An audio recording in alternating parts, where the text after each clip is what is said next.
Hello student, most welcome.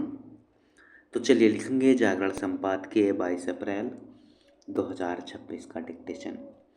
Dictation लिखने से पहले इसमें आने वाले कुछ हार्ड वर्ड और वाक्यांश की आउटलाइनों पर एक नज़र डालते हैं।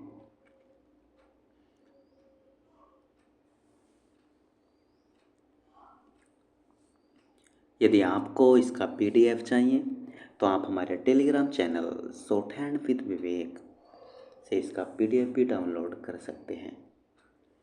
टेलीग्राम चैनल तक पहुंचने के लिए इस वीडियो के डिस्क्रिप्शन में लिंक दिया है, या आप टेलीग्राम पर सर्च करेंगे short hand with Vivek without space तो आपको आसानी से मिल जाएगा।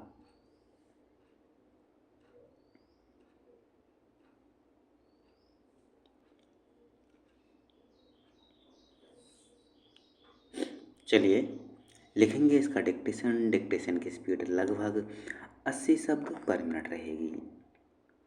तो डिक्टेशन स्टार्ट करते हैं 5 सेकंड बाद।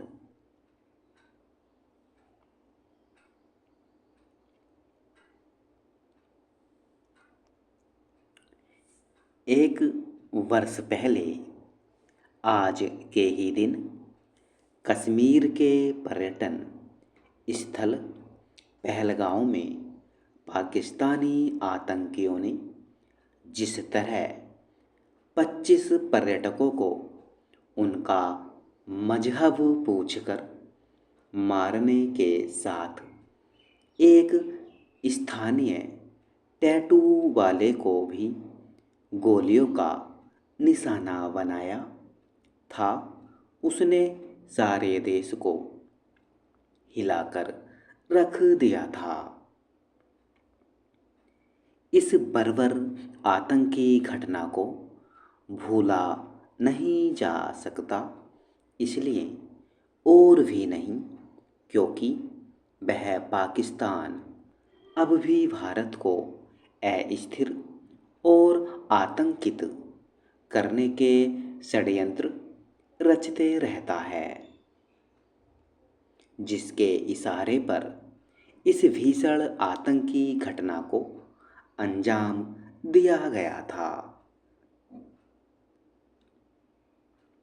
पाकिस्तान जिस प्रकार भारत के लिए खतरा बने, जैश और लश्कर के साथ उनके मुखौटा आतंकी संगठनों को पाल पोस रहा है, उससे भारत को सचेत रहने के साथ ही उसे निरंतर यह चेताने की भी आवश्यकता है कि यदि भविष्य में किसी आतंकी हमले में उसका हाथ दिखा तो ऑपरेशन सिंदूर जैसी कठोर सैन्य कार्रवाई फिर होगी।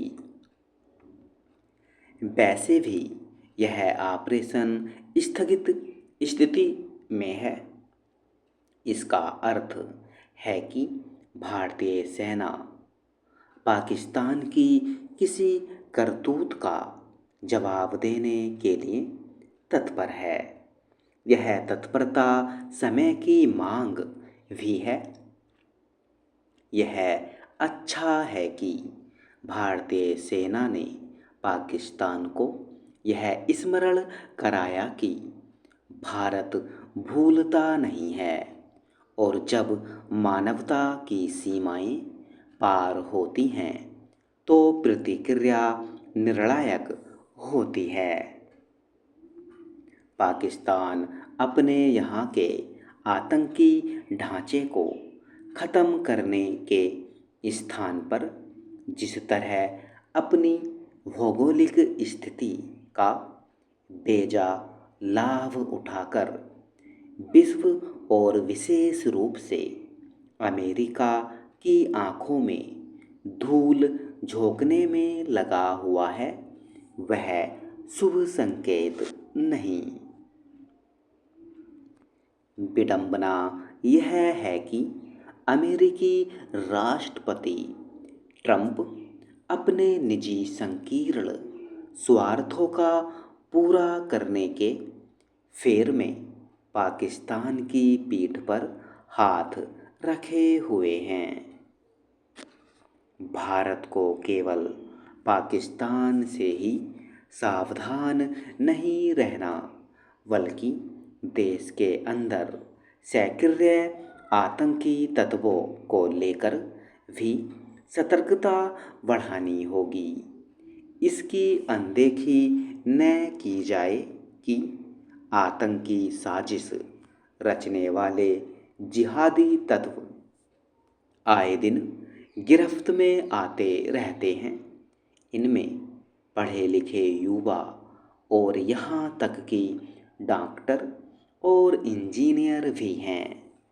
इनमें से कई पाकिस्तान में बैठे हैंडलरों के इशारे पर आतंकी गतिविधियाँ संचालित करते पकड़े जाते हैं।